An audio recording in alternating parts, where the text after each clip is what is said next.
السلام علیکم ناظرین، میں ہوں آپ کی میزبان مونا خان آپ کے شو ریئل پاکستانی کے ساتھ۔ آج کے ہمارے ریئل پاکستانی ایسے امیزنگ ایکٹر ہیں کہ انہوں نے اداکاری میں جو بھی کام کیا وہ چھا گیا۔ اگر میں کہوں کہ انہوں نے 50 سال سے زائد کا عرصہ انہوں نے فلم انڈسٹری کو دیا ہے اور وہ پاکستان کی پہچان ہے، پاکستان کا فخر ہے، شان ہے، اور انہوں نے کافی بے شمار ایوارڈز جیتے، نیشنل انٹرنیشنل لیول پہ انہیں پرائڈ آف پرفارمنس بھی مل چکا ہے۔ ویسے تو بے شمار ایوارڈز ہی ہیں، اگر میں کہوں کہ وہ ہم سب کے لیے ایک اکیڈمی کا ایک انسٹیٹیوشن کا درجہ رکھتے ہیں تو یہ غلط نہ ہوگا۔ آج کے ہمارے ریئل پاکستانی مصطفیٰ قریشی صاحب ہمارے ساتھ موجود ہوں گے۔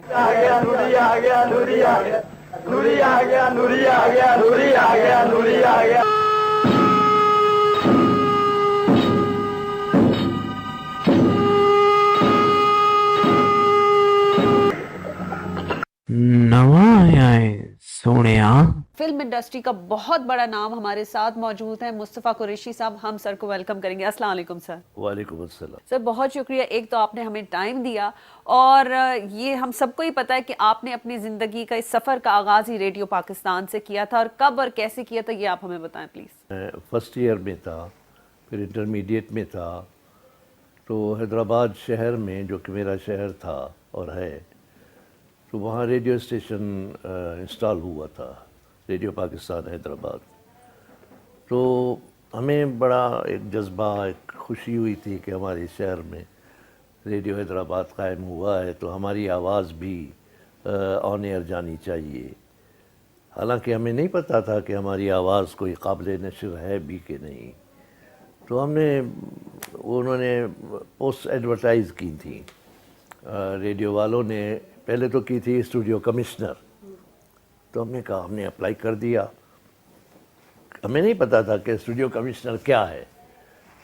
جب انٹرویو کے لیے گیا تو جو بھی انٹرویو لے رہے تھے ڈائریکٹر تھے ریڈیو کے، کہنے لگے جی آپ اس پوسٹ کے لیے کیوں اپلائی کر رہے ہیں؟ میں نے کہا میں ریڈیو کے ساتھ منسلک ہونا چاہتا ہوں۔ کہنے لگے یہ اسٹوڈیو کمشنر آپ پتہ کیا ہے؟ یہ چپراسیوں کا ہیڈ ہے، جو چپراسی ہوتے ہیں اس کے ہیڈ کو اسٹوڈیو کمشنر کہتے ہیں۔ تو خیر میں نے پھر وہ ظاہرہ نہیں کیا۔ پھر دوسری بار بھی اسٹوڈیو ایگزیکیوٹیو کے پوسٹ کے لیے ایڈورٹائز ہوئی تھی۔ کیا ہے کہ حیدرآباد ریڈیو میں نا جب یہ اسٹیشن قائم ہوا تھا تو ریڈیو والوں نے کالجز اور اسکولز میں پرنسپلس کو، ہیڈ ماسٹرس کو کہا تھا کہ ہمیں آوازوں کی ضرورت ہے، میل فیمیل، تو انہوں نے اس میں وہ ان کی تھی مدد کی تھی۔ تو اسی طرح ہم تو خیر پھر وہ اسٹوڈیو ایگزیکٹو کے لیے میں سیدھا چلا گیا۔ اس دور میں ریڈیو پاکستان حیدرآباد کی اوپننگ کی تھی، اس دور کے منسٹر براڈ کاسٹنگ انفارمیشن تھے پیر علی محمد شاہ راشدی صاحب۔ تو وہ آئے ہوئے تھے حیدرآباد میں، معراج کالونی کے ریسٹ ہاؤس میں ٹھہرے ہوئے تھے، میں ان کے پاس چلا گیا۔ السلام علیکم، اور M N As M P s بھی بیٹھے تھے، اور سلام کر کے میں نے کہا چاچا کر کے میں نے بات کی تھی کہ میں یہ اپلیکیشن، تو بابا کیا بیٹا کیا چاہتے؟ میں نے کہا میں ریڈیو میں کام کرنا چاہتا ہوں۔ میں نے کہا اپلیکیشن پڑھی نہیں، تو کہنے لگا ارے بخاری دیکھ لڑکا کیا کہتا ہے۔ اب بخاری کون ہے؟ زید بخاری، بہت بڑا نام ہے، director general of radio Pakistan, جس کی ایک بڑی حیثیت، بڑی اہمیت اور بڑی ایک پرسنالٹی تھی۔ اس کی آواز بڑی، ڈراموں میں بھی انہوں نے چندے کیا اور بڑی آواز ان کی تھی۔ اور آج بھی جو اس دور کے آرٹسٹ جیسے طلعت حسین ہے یا اور ایسے آرٹسٹ ہیں، کئی تو اللہ کو پیارے ہو گئے، محمد علی تھا اور دوسرے، تو وہ بخاری کے اسکول آف تھاٹ کے تھے، اسی طرح وہ بولتے تھے۔ تو اس طرح ریڈیو پاکستان میں ہم شامل ہوئے۔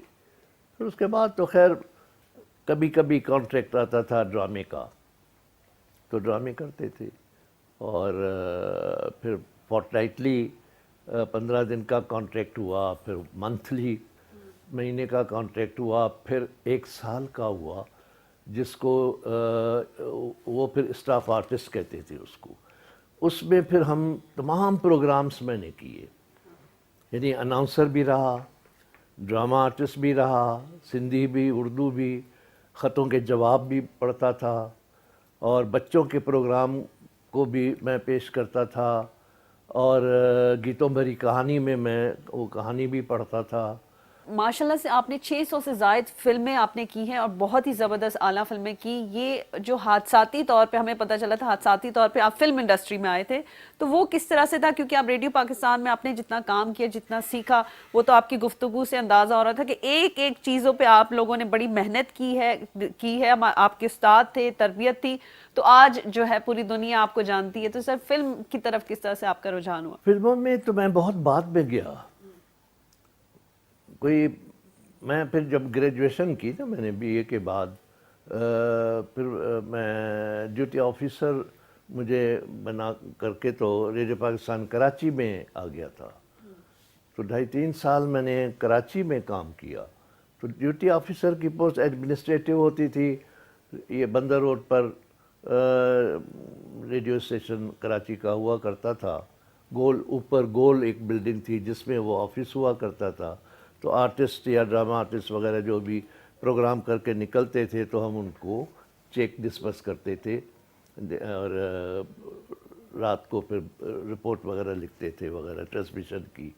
تو اس دور میں اب کراچی ریڈیو کی میں آپ کو کیا لوگ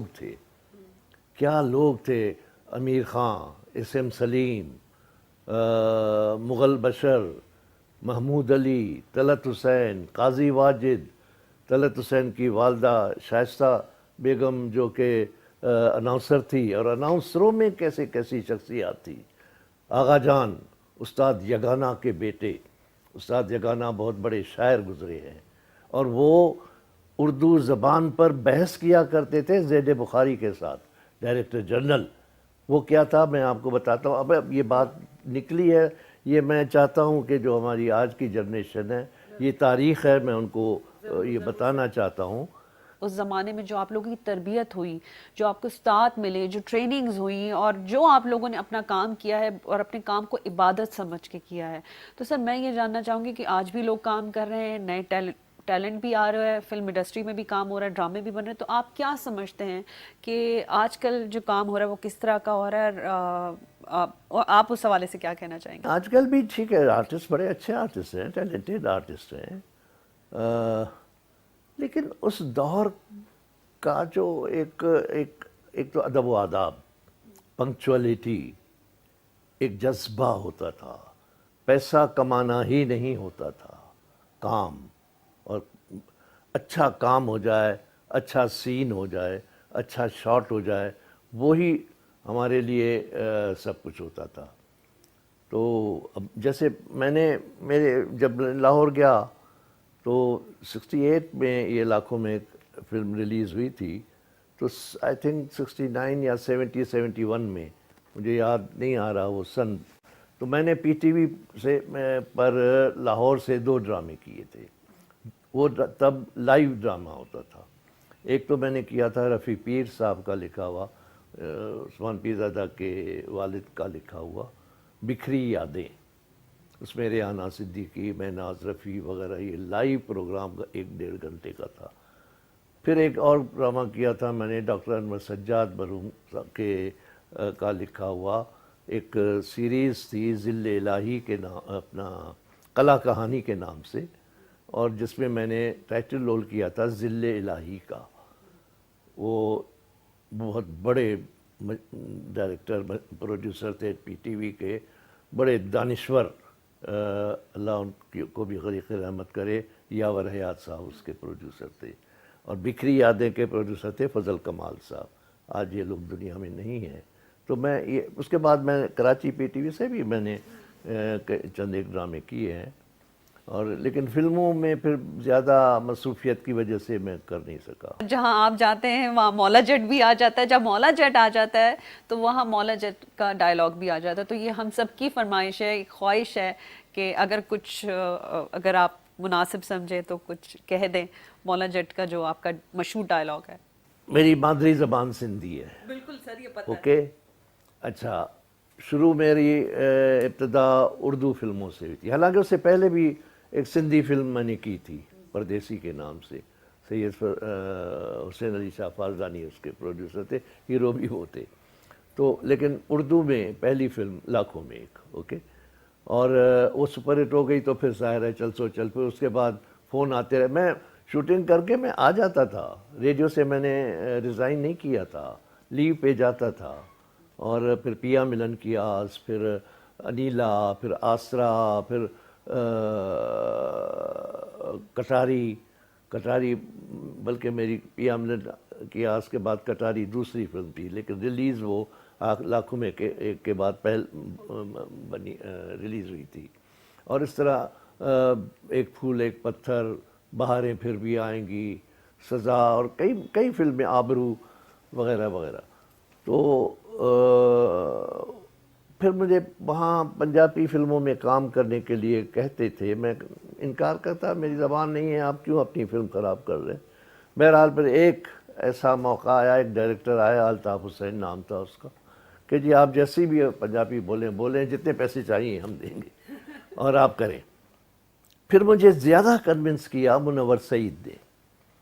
اب منور سعید ایسا آرٹسٹ کہ وہ شستہ اردو خاندان سے تعلق رکھتا ہے.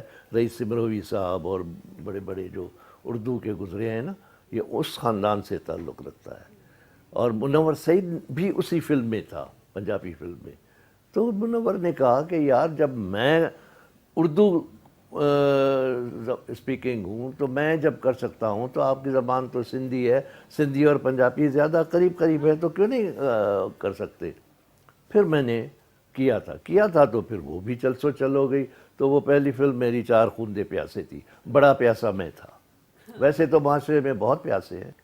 اب میرا ڈائلاگ تھا مولا جٹ میں کہ جب میری فائٹ ہوتی ہے اور اس کی میں اگلے کی ٹانگ توڑتا ہوں, تو اس کو پھر جو میں ڈائلاگ کہتا ہوں, وہ ڈائلاگ تو یہ تھا کہ جد تیری وساکی زمین تے وجے ਉਹਦੇ ਵਿੱਚੋਂ ٹھک ٹھک ٹھک دی آواز نہیں, نوری نت نت نت دی آواز آئے گی سونیا. میرا نام اس میں نوری نت ہے. ہمیں یہ بتائیں کہ آپ کے کون سے فیوریٹ ولن ہیں, اور ولن کے ساتھ ساتھ آپ کے فیوریٹ ہیرو کون سے ہیں؟ میں ولن اس لیے بھی ہوا کہ میری پہلی فلم جو تھی لاکھوں میں ایک, وہ اس میں ہندو کیریکٹر تھا.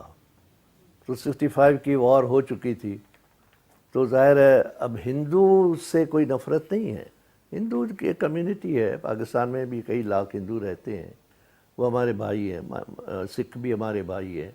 لیکن انڈیا کے حکمرانوں کے ساتھ, ان کی پالیسیز کے ساتھ ہماری ضرور, اور وہ جو جنگ تھی وہ ہم ہندو کے ساتھ نہیں لڑ رہے تھے, وہ ہم انڈیا کے ساتھ لڑ رہے تھے, بلکہ انہوں نے ہم پر حملہ کیا تھا. تو 65 کی وار میں پھر ریڈیو نے تو بہت بڑا کام کیا تھا. ہم نے بھی جہاں ہماری بہادر فوجیں لڑ رہی تھیں, وہاں ہم نے بھی آواز کی جنگ لڑی تھی.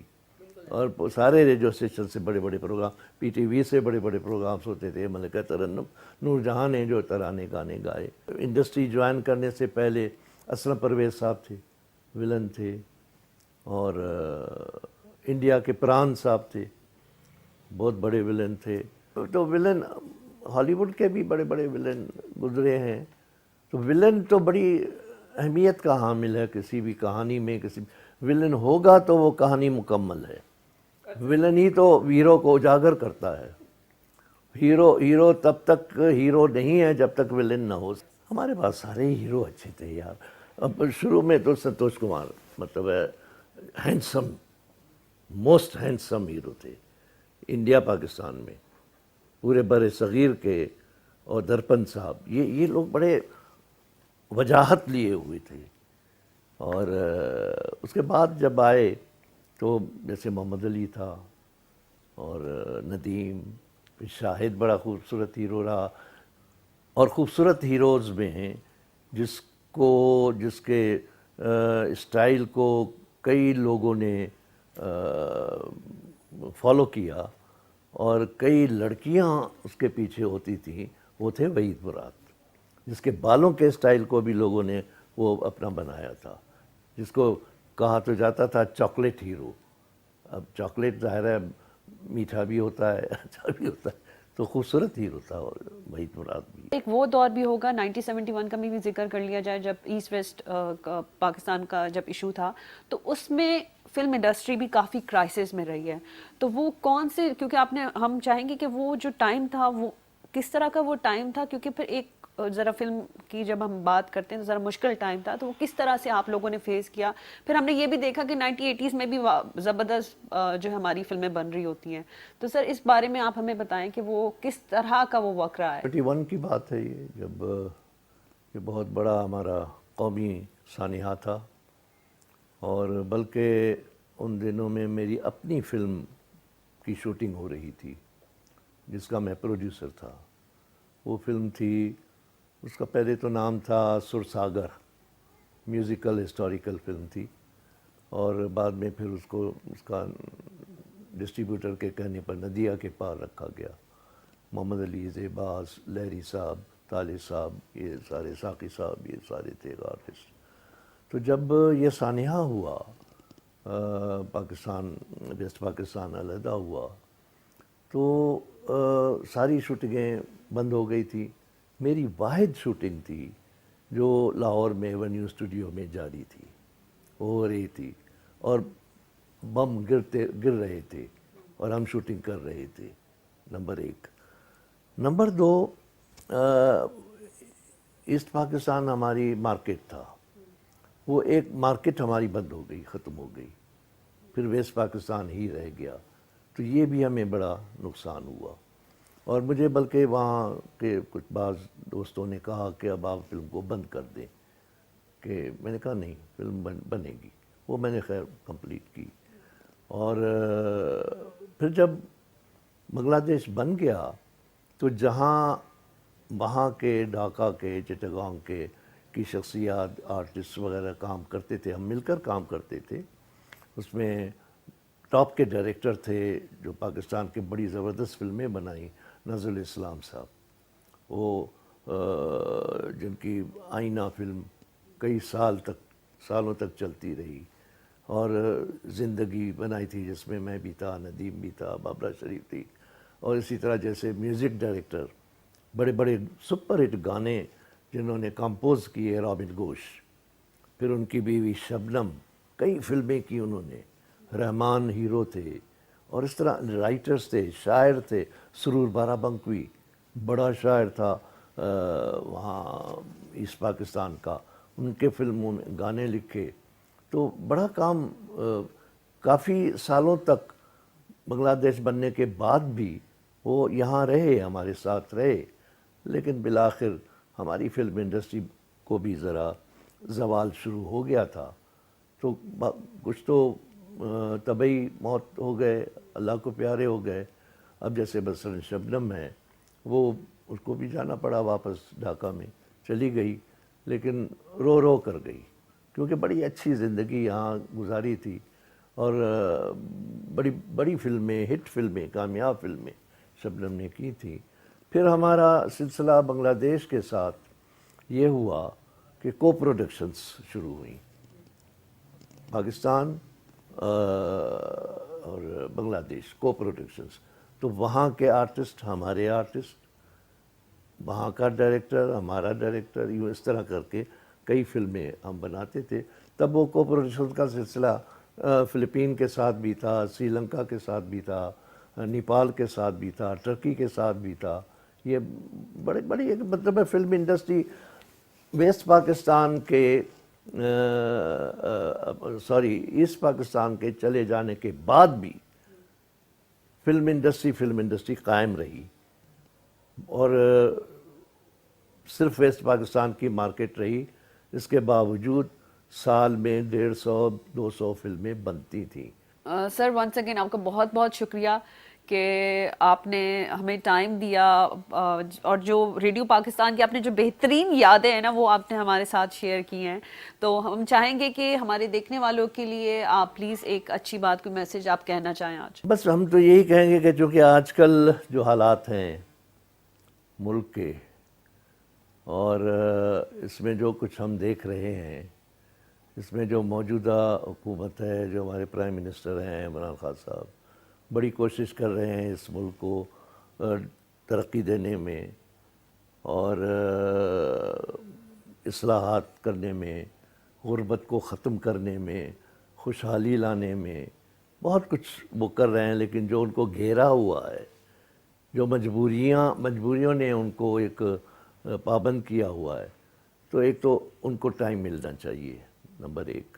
نمبر دو، جو عوام ہیں ان کو اس بات کو سوچنا چاہیے کہ آیا کسی بھی پارٹی کا وزیر اعظم کسی بھی پارٹی کا ہو، وہ نہیں چاہے گا کہ میرے دور میں عوام کو عوام مجھے بد دعائیں دیں، عوام مجھ سے نفرت کریں، عوام تکلیف میں ہوں۔ کوئی نہیں چاہے گا۔ ہر پرائم منسٹر چاہے گا کہ میں عوام کو زیادہ سے زیادہ ریلیف دوں، ان کو زیادہ سے زیادہ خوشیاں دوں، سستائی کروں، سب کچھ۔ لیکن عمران خان صاحب جو نہیں کر سک رہے، تو کوئی تو مجبوری ہے، کوئی تو بات ہے، وہ جان کے تو نہیں کر رہے۔ بلکہ جو پرائم منسٹر تو یہ چاہے گا کہ میں اتنا ریلیف دوں کہ اگلا ٹینیور بھی میرا ہو۔ یہ سوچنا چاہیے اپوزیشن کو بھی۔ میں سیاستدان نہیں ہوں، لیکن میں ایک سینئر پاکستانی سٹیزن کی حیثیت سے، سینئر آرٹسٹ کی حیثیت سے میں یہ بات کر رہا ہوں جو کہ میں محسوس کرتا ہوں کہ کیا اس جو بھی حالات ہیں، جو مہنگائی ہے، بے شک ہے، گورنمنٹ بھی مانتی ہے، عمران خان صاحب بھی کہہ چکے ہیں، لیکن جو نہیں کر سک رہے، اس کی وجہ کیا ہے؟ اور اپوزیشن کو چاہیے کہ وہ تو مخالفت برائے مخالفت ہوتی ہے، لیکن وہ حل بتائیں۔ اگر وہ ٹھیک ہے عمران خان کے لیے نہ کریں، ریاست کے لیے نہ کریں، پی ٹی آئی کے لیے نہ کریں، لیکن اگر ان کا دل تڑپتا ہے غریبوں کے لیے، بار بار غریب غریب غریب کی، حالانکہ خود کروڑ پتی ارب پتی ہوتے ہیں، تو غریب غریب کی وہ رٹ لگائے ہوئے ہوتے ہیں، اور غریب کی محبت میں وہ دل تڑپتا ہے، ریاست کو مستحکم کرنے میں اگر وہ دل تڑپتا ہے، تو اس کا حل بتا دے خدا کے واسطے کہ کس طرح اکنامی کو ٹھیک کیا جائے، حل بتا دے۔ آج تک ہم نے نہیں سنا کہ کوئی اپوزیشن نے اس کا حل بتایا ہو۔ الزامات کی ضرور انہوں نے لگائے ہیں، حل کوئی، وہ بھی اگر آئیں گے تو کیا 120 روپے کلو چینی کو کیا 40 روپے کر لیں گے؟ اگر کر لیں گے، اگر ان کے پاس ہے کوئی ایسا حل، ایسا جادوئی چراغ، تو پلیز بتا دیں۔ بہت شکریہ سر، آپ سے اتنی زبردست گفتگو رہی ہے، اور آپ نے جو اتنی حسین یادیں، اسپیشلی میں ریڈیو پاکستان کا ذکر کرنا چاہوں گی، اور پھر آپ نے ہر طرح سے بتایا کہ کون کون سے ٹائم پہ آپ نے چیزوں کو فیس کیا، لیکن آپ نے بہت کام کیا، اور الحمدللہ جو پہچان، جو نام آپ نے پاکستان کا دنیا بھر میں دیا ہے سر، اس کے لیے ہم سب آپ کا شکریہ ادا کرنا چاہیں گے۔ جی، یہ تھے ہمارے ریئل پاکستانی۔ آپ نے سنا پاکستان کا فلم انڈسٹری کا بہت بڑا نام مصطفیٰ قریشی صاحب، اور اگر آپ نے ان کی گفتگو میں سیریسلی ایک بات کو اگر آپ نے غور سے سنا ہو کہ جب بم بھی گرتے تھے تو وہ اپنی شوٹ میں بزی ہوتے تھے، تو یہ وہ لوگ ہیں کہ اپنی کام کو عبادت سمجھتے تھے، اپنی کمٹمنٹ کو نبھانا جانتے تھے، اور اسی وجہ سے آج دنیا بھر میں سبھی ان مصطفیٰ قریشی صاحب کے نام کو جانتے ہیں اور ایک پاکستانی کو جانتے ہیں۔ اگر ہم اسی طرح سے اپنے کام سے لگاؤ کے ساتھ، محنت کے ساتھ کریں تو یقیناً ہم پاکستان کا نام جو ہے روشن کر سکتے ہیں، اور یہی ہمارا کہنا ہوتا ہے کہ ہم سب نے پاکستان کے لیے کام کرنا ہے۔ اسی بات کے ساتھ مجھے مونا خان کو اجازت دیجیے۔ پاکستان زندہ باد۔